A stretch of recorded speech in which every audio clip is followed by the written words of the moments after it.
Alright, welcome back. Today we're talking about oyster shell and grit. The topic of this video that you're watching now is going to be oyster shell. And don't use oyster shell if you're using it for the crop to grind up feed. Use grit instead. But what you want to use for oyster shell for is it's calcium. It's very high in calcium, and so if you want nice strong eggs, either for hatching or for just eating eggs, you want a nice quality egg shell. That's what oyster shell's for. To replace that calcium levels. When the hens are mass producing eggs like crazy, they're slowly depleting their calcium levels, and some breeds are like quail. They'll start leaching it from their bones, and so you'll drop their life expectancy drastically because they're just mass producing eggs. So you want to keep those calcium levels at an optimum, and so oyster shell is really good for that. You don't want to use it for grit because the shell it's not strong enough. I mean, it feels strong, but when they're grinding, things like corn and things, it just wears out real fast. So you're gonna be you're gonna be going through this like crazy if you want it for grinding food. So use granite or something, pea gravel. This here for calcium, it's gonna be really good. Just have it in a container. If the container gets wet, it's fine. It's not going anywhere. It's still going to be oyster shell. So they'll just get it whenever they need it. And we see my hands are already getting powdery white from all the residue. But just have some kind of container. It doesn't really have to be anything specific or fancy. Just put it in their pen, and this will be really good. A cheaper alternative to oyster shell is just use the chicken shells that you're eating. If you're having scrambled eggs or whatever and you crack open some eggs, set the eggs aside, the shells aside, let them dry out, and then smash them back up. And there again, you want them small pieces like this.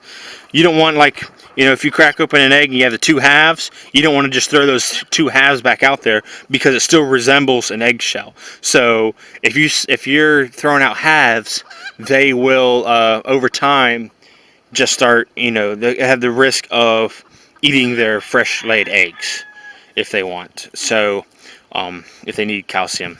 So instead you want to make it kind of unrecognizable to them, but that's another great source of calcium. Is the eggshells. And now some people, I normally just let them out, let them dry out, crush them up, and give them back. Some people actually like to let them dry out and then put them in their oven to kind of like kill any potential bacteria. I've never really, I guess there's pros and cons to that. I've never really had an issue ever. So, and I've been doing it for whatever 12-15 years, but you can do that too. It's not a problem. Another option for calcium is if you give them bugs.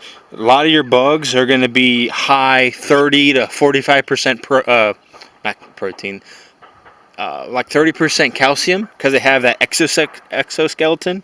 All their proteins and everything are inside, and then their outside is just straight calcium. So a cheap if you don't want to give them eggshell, or if you don't have enough eggshell to sustain your flock, and you don't want to give them oyster shell because for cost purposes, or maybe it's hard to source or something, just let them get a lot of access to bugs.